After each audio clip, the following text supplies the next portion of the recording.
Sur les hauteurs de Mtahara, le quartier Magnassini est comme coupé du monde. Fatoumati est l'une des résidentes. Elle nous fait part du calvaire vécu au quotidien depuis plus de 3 mois. Des coupures d'eau de longue durée devenues insupportables et invivables. Vu la situation d'aujourd'hui avec le coronavirus, on est obligé en fait de faire avec les moyens de bord, en fait de laisser de l'eau partout pour qu'ils puissent au moins nettoyer leurs mains. Mais cette situation elle est très compliquée, on n'arrive plus à vivre. Si aujourd'hui on avait des endroits pour aller habiter, je pense qu'on aurait dû sortir dans nos habitats pour aller ailleurs. Partir ailleurs pour une vie meilleure, c'est ce qu'elle fait en quelque sorte chaque week-end en allant faire sa lessive dans d'autres villages chez la famille. Mais pour les tâches ménagères et pour l'usage de l'eau à domicile, place au système D. Pour la maison, pour le ménage, en ce moment c'est la saison de pluie, heureusement.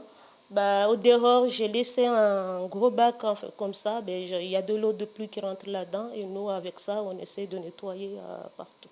Du coup, vous utilisez l'eau de pluie? En ce moment, oui. C'est ça ce qui nous aide beaucoup en ce moment avec l'eau de pluie. Pour faire le ménage, pour utiliser les toilettes, tout ça. L'eau de pluie pour pallier les carences du distributeur d'eau potable. Dans la même commune, nous nous rendons à Mtsamboro, au quartier Madiana.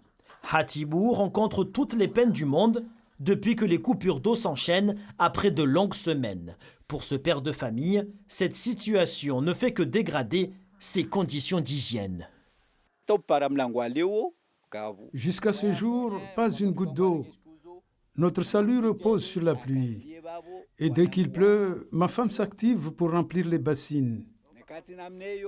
Sinon, nous effectuons des va-et-vient à la rivière. Ajoutez à cela des enfants en bas âge.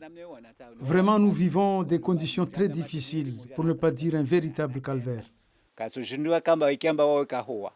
Si certains quartiers de la commune de Mtsamboro ont de nouveau de l'eau, ce n'est pas le cas pour une bonne partie des habitants qui nous ont confié ne plus rien attendre de la SMAE en préférant s'en remettre à Dieu pour des jours meilleurs.